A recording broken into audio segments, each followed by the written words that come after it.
Eu tenho um tema para tratar nessa noite com a igreja, e o tema dessa ministração é o sacrifício perfeito.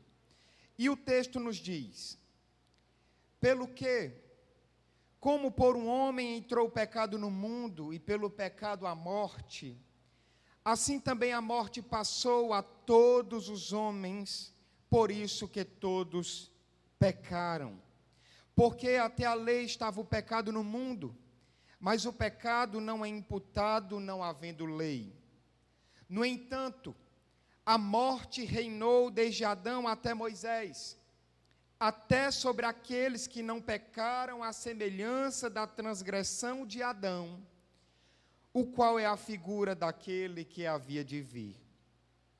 Mas não é assim o dom gratuito como a ofensa. Porque se pela ofensa de um morreram muitos, muito mais a graça de Deus e o dom pela graça, que é de um só homem, Jesus Cristo, abundou sobre muitos. Você pode dizer amém? Meus irmãos e minhas irmãs, esse precioso texto que nós acabamos de ler, ele nos remete naturalmente ao início de todas as coisas. E ele nos conduz ao primeiro livro da Bíblia. O livro de Gênesis, ele discorre sobre a criação do céu, sobre a criação da terra e tudo que nela se contém. E dentro desse contexto, nós vamos ver, mediante o texto bíblico, que no sexto dia, o homem, no sentido de humanidade, ele foi criado. Conforme está descrito no capítulo 2, versículo 7 de Gênesis, quando o texto bíblico nos diz: e formou o Senhor Deus o homem do pó da terra, e soprou em suas narinas o fôlego da vida, e o homem foi feito alma vivente. E lendo o texto sagrado, nós vamos perceber que este homem criado por Deus, ele foi criado bom, este homem foi criado inteligente, esse homem foi criado inocente, este homem foi criado e colocado como coroa de toda a criação, ou seja, a gerência de todas as coisas, a gerência de toda a criação, foi dada e confiada ao homem e à mulher que Deus criou. E como se isso não bastasse, nós vamos ver, mediante o texto bíblico, que este homem foi criado à própria imagem e semelhança de Deus, conforme está descrito em Gênesis capítulo 1, versículo 26, quando o texto nos diz: e disse Deus, façamos o homem conforme a nossa imagem e semelhança. No entanto, meus irmãos, quando nós continuamos lendo o texto bíblico, nós vamos nos deparar com o capítulo 3 de Gênesis, e naturalmente nos depararemos com a queda deste homem que foi criado por Deus. E todos nós sabemos o que aconteceu ali naquele momento. O homem criado por Deus, com todos os atributos que já falamos, de bondade, de inteligência, de sabedoria. Aquele homem que tinha intimidade com Deus que o criou. Aquele homem que conversava com o seu Criador todos os dias no jardim. Ele peca contra Deus ao cair na tentação da serpente. Ele se volta para o seu Criador ao cair na armadilha de Satanás. E a partir daquele momento, meus irmãos, o homem ele perdeu o seu estado original de inocência. Naquele momento, a humanidade perdeu a comunhão que antes tinha com Deus. E passou a vivenciar um estado de pecado, um estado de condenação e um estado de morte. E é justamente a partir desse momento, da queda do homem, da entrada do pecado no mundo, que os sacrifícios surgiram na história da humanidade, como podemos ver mediante as Escrituras Sagradas. E são sobre esses sacrifícios que eu quero me deter e pregar nessa noite. A Bíblia deixa claro que quando Adão e Eva, eles comeram do fruto da árvore proibida, como consequência desse pecado, os olhos deles foram abertos e eles reconheceram que estavam nus. E se envergonharam de sua situação. Por que eles se envergonharam? Ora, porque agora o estado natural de inocência, de bondade e de pureza, agora foi corrompido e maculado pelo pecado. A palavra nos revela que para cobrirem a sua nudez, eles coseram folhas de figueira e fizeram para si aventais. No entanto, meus irmãos, quando nós nos deparamos e nos debruçamos sobre esse texto, nós vamos perceber que essas vestimentas que eles prepararam, na verdade, eram vestimentas inapropriadas, inadequadas. E também nós vamos ver que uma das consequências do pecado do homem e da mulher foi que agora eles seriam expulsos daquele jardim que tinha condições perfeitas para habitação. No entanto, meus irmãos, antes de serem expulsos daquele jardim, o próprio Deus produziu vestimentas substanciais e adequadas para o homem e para a mulher, feitas de peles de animais. E com esse ato de Deus, meus irmãos, eu já consigo ver o seu infinito amor, eu já consigo ver a sua misericórdia, eu já consigo ver a sua infinita graça sendo derramada sobre a sua criação, mesmo diante do pecado. Deus se preocupou com aquele homem e com aquela mulher, de modo que o próprio Deus os abasteceu de roupas apropriadas para a jornada que agora eles fariam fora do jardim.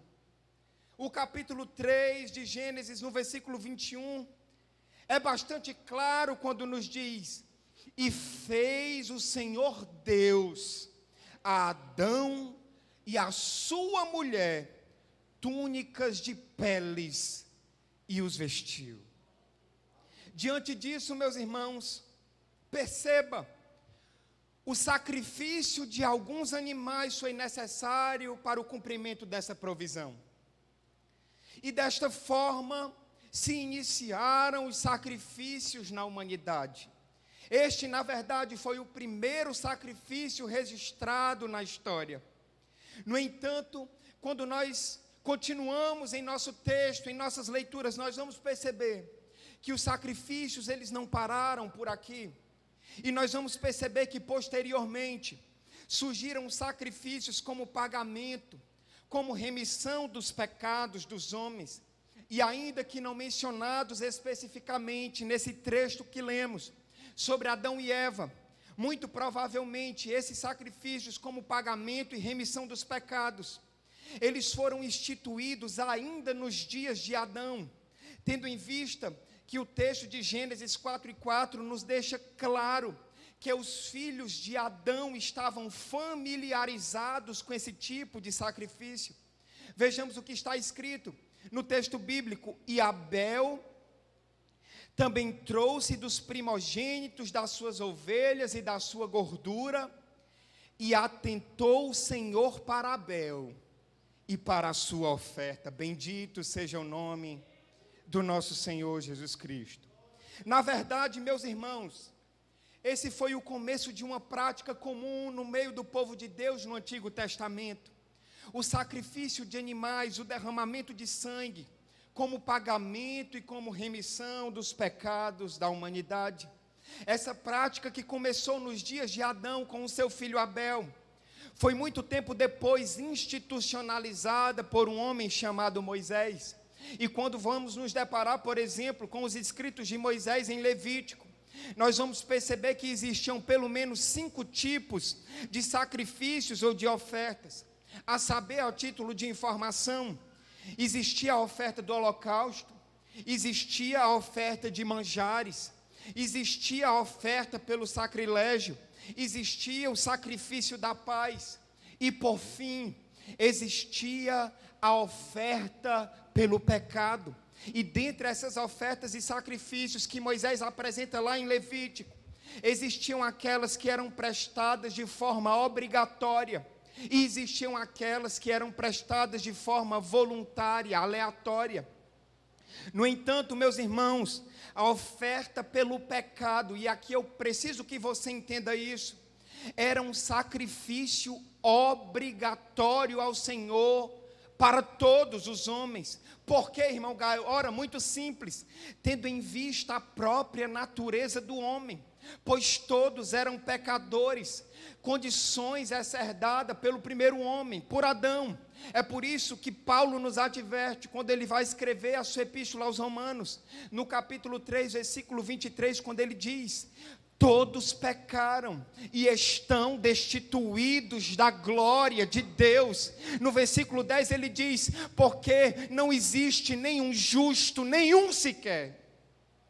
Logo perceba a situação triste que nós estávamos inseridos.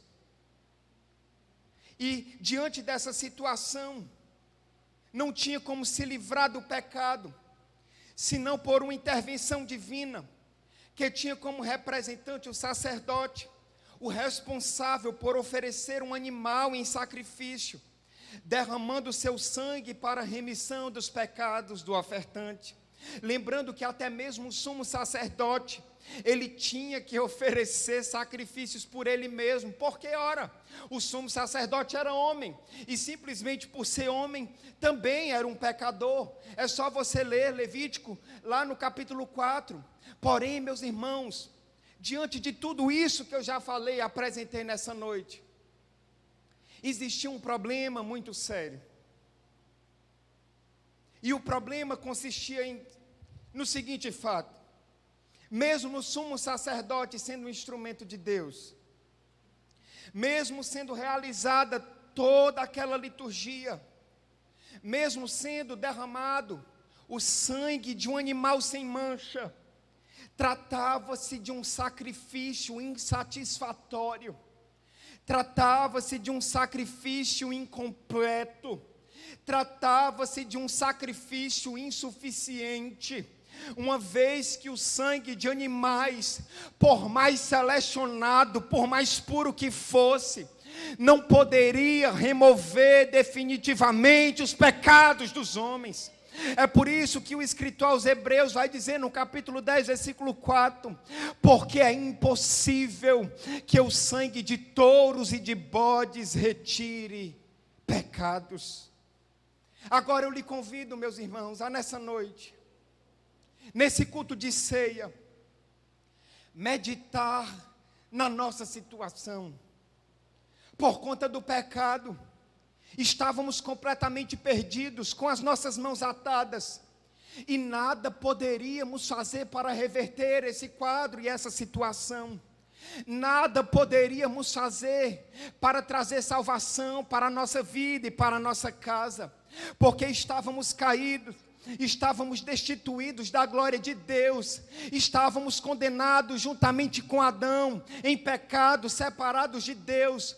O capítulo 53 de Isaías descreve a nossa situação como ovelhas desgarradas, sem pastor, cada um indo para um caminho diferente, um caminho de perdição. E para piorar a nossa situação, os sacrifícios que oferecíamos para o Senhor, para pagamento e remissão dos nossos pecados, eram sacrifícios insuficientes, incompletos, que não poderiam trazer salvação para as nossas vidas.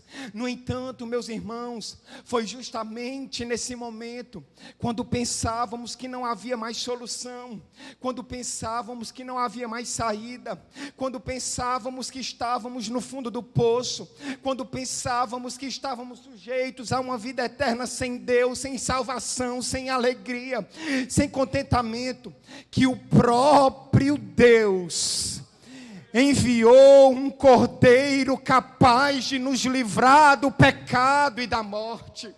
E eu não estou pregando nessa noite daquele cordeiro descrito em Levítico, quando o texto nos diz que se a sua oferta for de cordeiro para holocausto, você oferecerá um macho sem mancha. Não, eu não estou falando desse cordeiro, eu estou falando do cordeiro que está descrito no Evangelho de João, capítulo 1, versículo 29, quando o texto nos diz: e no dia seguinte, João Batista viu a Jesus, que vinha para ele, e disse: eis o Cordeiro de Deus. Eis o Cordeiro de Deus. Oh, João Batista olhou para Jesus e disse: é esse o Cordeiro de Deus que tira o pecado do mundo. Quando não havia mais saída, quando não havia mais solução, o próprio Deus enviou o seu único filho, enviou o Cordeiro Santo de Deus como sacrifício, como pagamento dos pecados, não só meus e seus, mas de toda a humanidade. Para uma humanidade que outrora estava perdida, para uma humanidade que andava desgarrada como ovelha sem pastor, o Cordeiro Santo de Deus vem como esperança, vem como solução, vem como refrigério, vem como um único caminho que nos leva novamente a Deus, nos reconcilia com Deus. Se você reconhece isso nessa noite, que o Cordeiro de Deus trouxe vida para você, trouxe esperança para você. Se você reconhece que o Espírito Santo de Deus ressignificou todas as coisas na sua vida, levante uma de suas mãos e agradeça a Ele, adore a Ele, porque o Cordeiro está aqui nessa noite. Bendito e exaltado seja o nome do nosso Senhor e Salvador Jesus Cristo.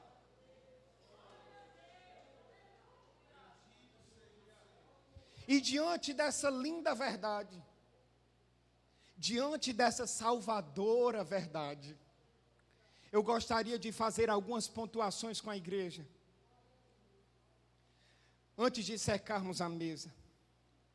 A primeira pontuação que eu gostaria de ministrar a cada um de vocês, preste atenção, é sobre a suficiência, é sobre a completude, é sobre a perfeição do sacrifício de Jesus Cristo.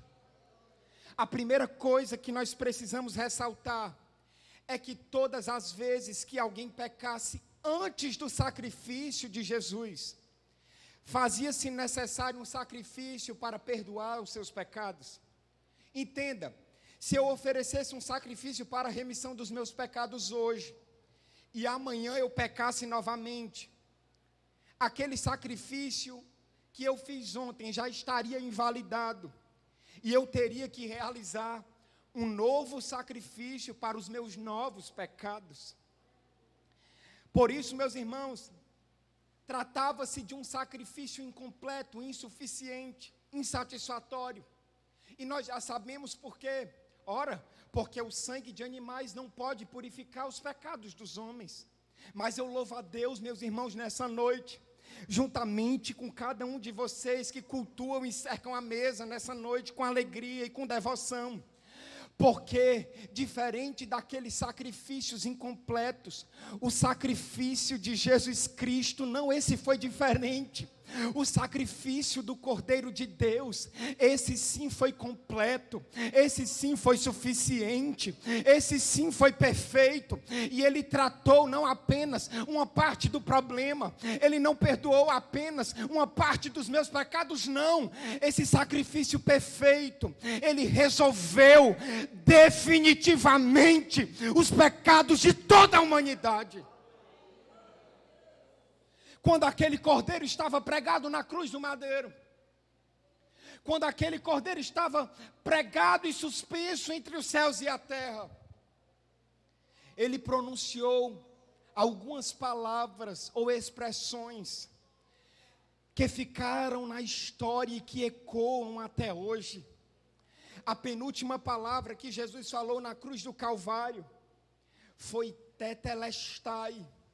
E em nosso idioma e em nossa língua, tetelestai significa está consumado. E essa expressão no original possui pelo menos 2 significados, e eu gostaria de falar rapidamente sobre eles. O primeiro significado de tetelestai significa missão cumprida.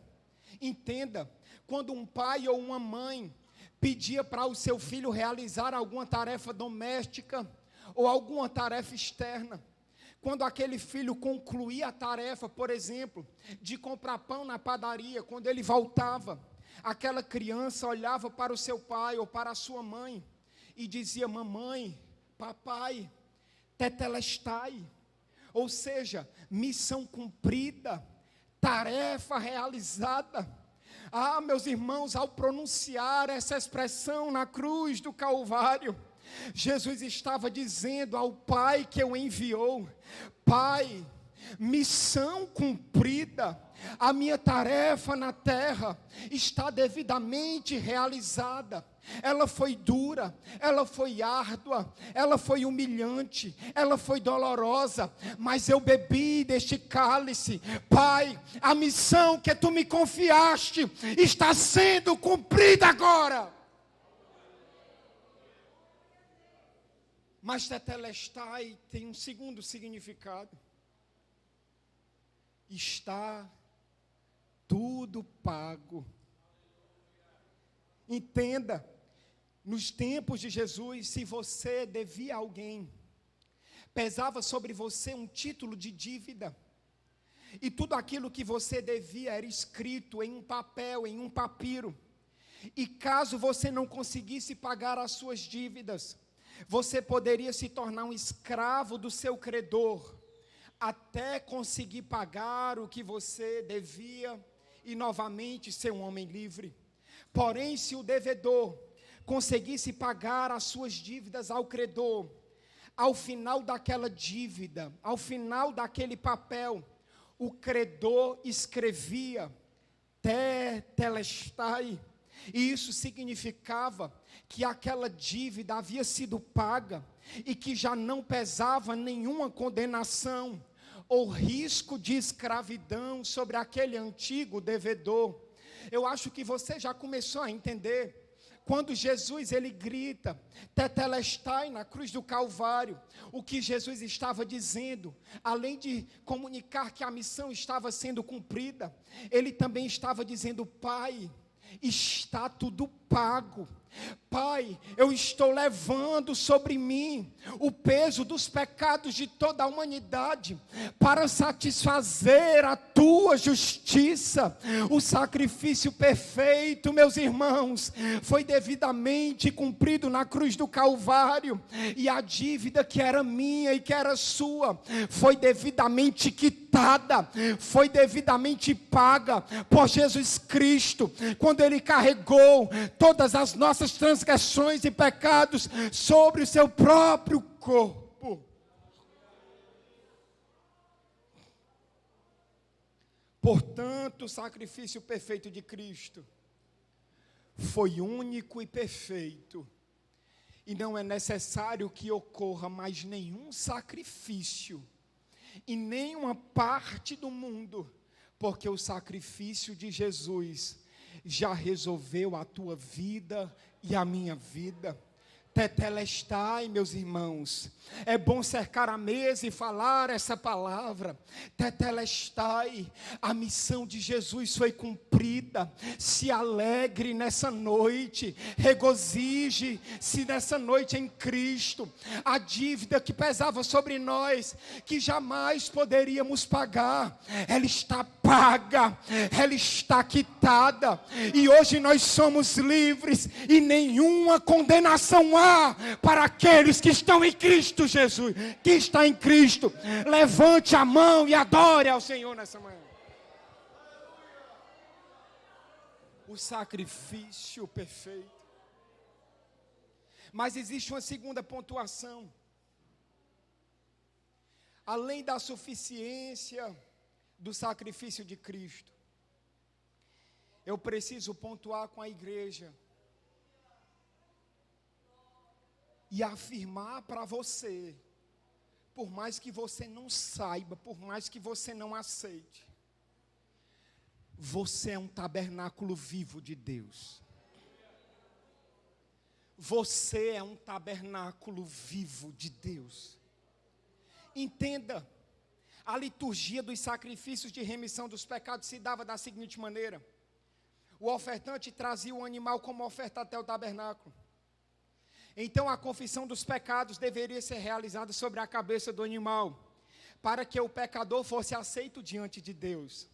Em seguida o animal era degolado, e o seu sangue era trazido para o interior do santuário. Todos nós sabemos, isso aqui é básico na escola bíblica dominical. O tabernáculo era dividido em 3 partes. Existia o átrio, existia o lugar santo e existia o santo dos santos. E entre o lugar santo e o santo dos santos, existia um véu que separava aqueles 2 lugares. E o sangue daquele animal que foi degolado, ele era aspergido por 7 vezes no lugar santo, na presença do véu. Isso porque ninguém poderia entrar no santo dos santos, exceto o sumo sacerdote, uma vez por ano, para fazer o papel de mediador entre Deus e os homens, e levar o pedido de perdão daquela nação. E olhe que o sumo sacerdote precisaria estar bem alinhado com Deus. A história nos mostra que o sumo sacerdote, ao entrar no santo dos santos, ele tinha em sua cintura amarrado uma corda e vários sinos em sua vestimenta, porque se ele não estivesse bem com Deus, ele seria fulminado ao entrar naquele lugar, e ninguém poderia entrar, então só puxava a cordinha para tirar o corpo do sumo sacerdote. Isso porque, meus irmãos, o santo dos santos era um lugar que representava a presença viva de Deus.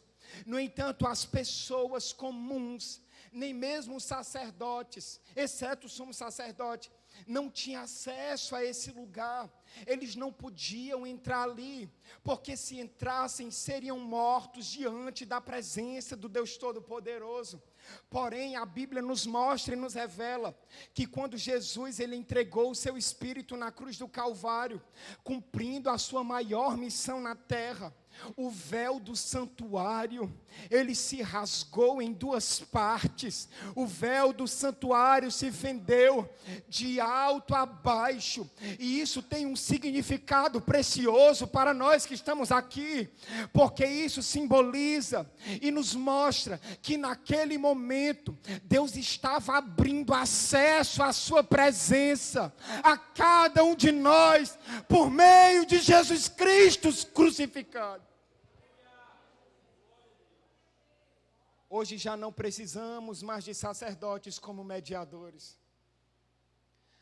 Hoje cada um de nós, independente de cor, de sexo, independente da conta bancária, quem está em Cristo tem livre acesso à presença de Deus.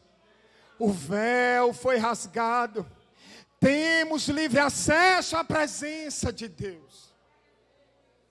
Não precisamos mais confessar os nossos pecados sobre a cabeça de animais. Não precisamos mais de sacerdotes como mediadores. Mas se quisermos confessar os nossos pecados, confessemos diretamente ao Cordeiro de Deus que foi crucificado.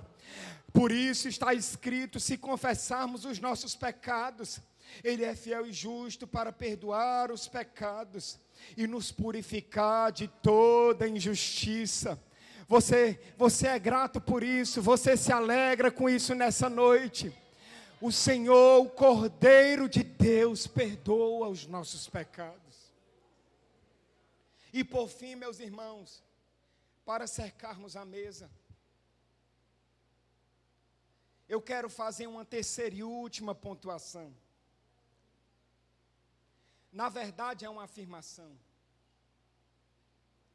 E eu quero dizer nessa igreja: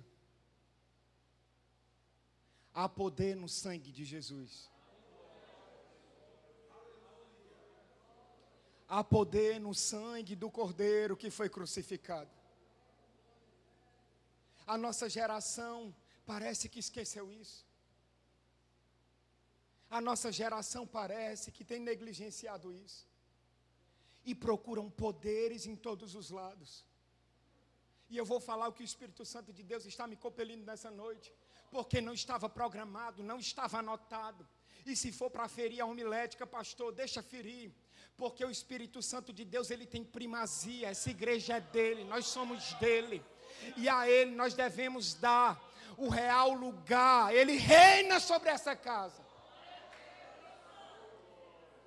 A nossa geração tem buscado poder em todos os cantos, mas se esquece que há poder no sangue do Cordeiro. E nós precisamos voltar a pregar sobre isso, falar sobre isso, para que a nossa confiança se reacenda e nós comecemos a depender do Cordeiro de Deus. Entenda o que eu quero falar. Existiam contatos com coisas, com animais e com pessoas imundas. E isso era um tipo de transgressão que exigia a oferta pelo pecado. Esse tipo de pecado exigia do ofertante uma purificação, que se não fosse observada, poderia levar à morte aquele infrator. É por isso que está descrito em Números 19 e 20. No entanto, quem estiver imundo e não se purificar, será eliminado do meio da congregação, porquanto contaminou o santuário do Senhor. E o texto termina assim: água purificadora. Repita comigo: água purificadora. Sobre ele não foi aspergida, é imundo. Logo perceba, diante desses pecados, a purificação daquele povo viria através da aspersão de águas purificadoras. O que nós não podemos esquecer, meus irmãos, é que as estações passaram, os anos passaram, os milênios passaram, e o pecado continua o mesmo, nos tornando impuros, nos tornando indignos, nos tornando pecadores diante de um Deus que é santo. A verdade, meus irmãos, é que nós precisamos urgentemente sermos purificados diante das nossas transgressões. Mas uma coisa mudou: o pecado não mudou, mas uma coisa mudou: nós não somos mais purificados através de águas purificadoras, mas hoje eu e você somos lavados, restituídos, restaurados, lavados e remidos por meio do precioso sangue de Jesus. É por isso que o texto diz: bem-aventurados aqueles que lavam as suas vestiduras no sangue do Cordeiro, para que eles assistam direito à árvore da vida e entrem na cidade pelas portas. Eu quero pregar, eu quero falar isso para você nessa noite. É através do sangue de Jesus que nós nos tornamos vitoriosos contra o pecado. É através do precioso sangue de Jesus que nós vamos vencendo as lutas desse mundo, que nós vamos guerreando contra Satanás. É pelo precioso sangue de Jesus que nós vamos sendo lavados e purificados todos os dias. É por isso que o texto diz que se andarmos na luz, como Ele na luz está, nós temos comunhão uns com os outros, e o sangue de Jesus Cristo nos purifica de todo pecado. Bendito seja o nome de Jesus. Eu vou concluir agora.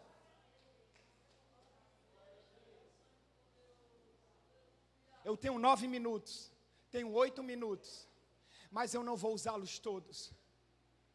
Mas eu vou dizer algo nessa noite, pelo Espírito Santo de Deus. O sangue de Jesus purifica todos os pecados. O sangue de Jesus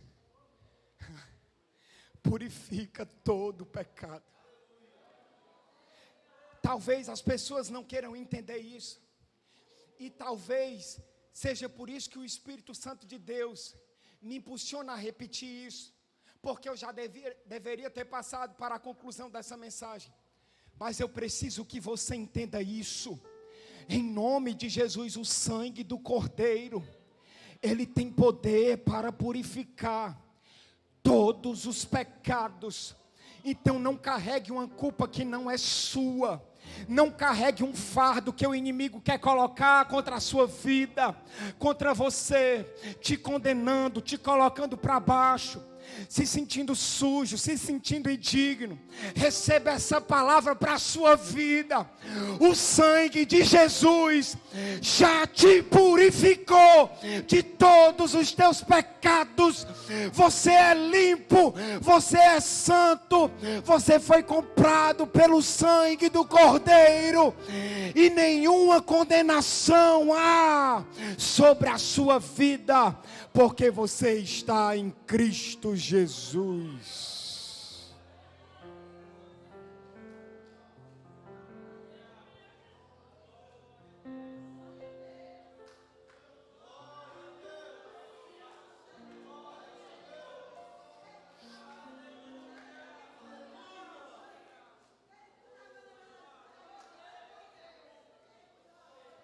Meus irmãos, eu concluo essa mensagem apenas reiterando o que já falei. Fomos feitos à imagem e semelhança de Deus, mas Adão pecou e estávamos nele. Logo todos pecamos e estávamos destituídos da glória de Deus. Todavia Deus, pelo seu infinito amor com que nos amou, Ele mesmo enviou o seu Filho, o Cordeiro Santo, para morrer em nosso lugar. E desde então, ao aceitarmos, nós somos justificados, nós somos regenerados, nós somos santificados por meio de Cristo. E no sangue do Cordeiro, nós temos os nossos pecados perdoados. Porém existe um entrave, porque enquanto estivermos aqui na terra, estamos sujeitos a pecar, porque a velha natureza ainda habita em nós, e ela guerreia contra a nova natureza. Mas nós temos da parte de Deus uma promessa muito preciosa e maravilhosa, que nós temos à nossa disposição um advogado fiel e justo. Meus irmãos, eu sou advogado de formação, e é até um pouco constrangedor dizer isso, mas a coisa mais rara do mundo é encontrar um advogado justo. Mas a palavra diz que nós temos à nossa disposição um advogado justo e fiel.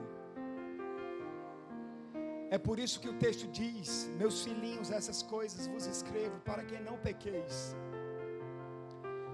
Porque nós não devemos viver uma vida de pecado, mas se pecarem, nós temos um advogado para com o Pai, Jesus Cristo justo. Ele é a propiciação pelos nossos pecados, e não somente pelos nossos, mas pelos de todo mundo. Que nessa noite, meu querido irmão e minha querida irmã, nada lhe impeça de cercar a mesa do Senhor e cumprir essa ordenança que foi dada por Ele. Você sabe o que é ordenança? Ordenança no dicionário diz que é uma ordem que é dada e proferida porque tem autoridade. Ao cercar a mesa, você não estará fazendo meramente parte de um ritual. Você não estará apenas meramente se reunindo num ajuntamento de pessoas socialmente falando. Não.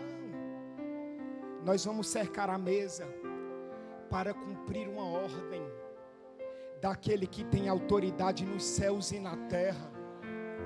E nós vamos fazer isso porque nós somos filhos de Deus.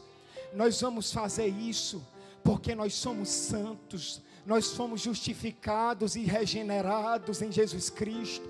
Nós vamos fazer isso porque o Cordeiro Santo de Deus está aqui, e o seu sangue nos purifica de todo pecado.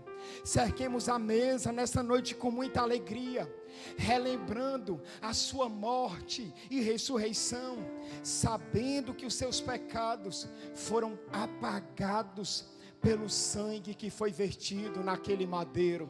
Que Deus em Cristo vos abençoe, em nome de Jesus.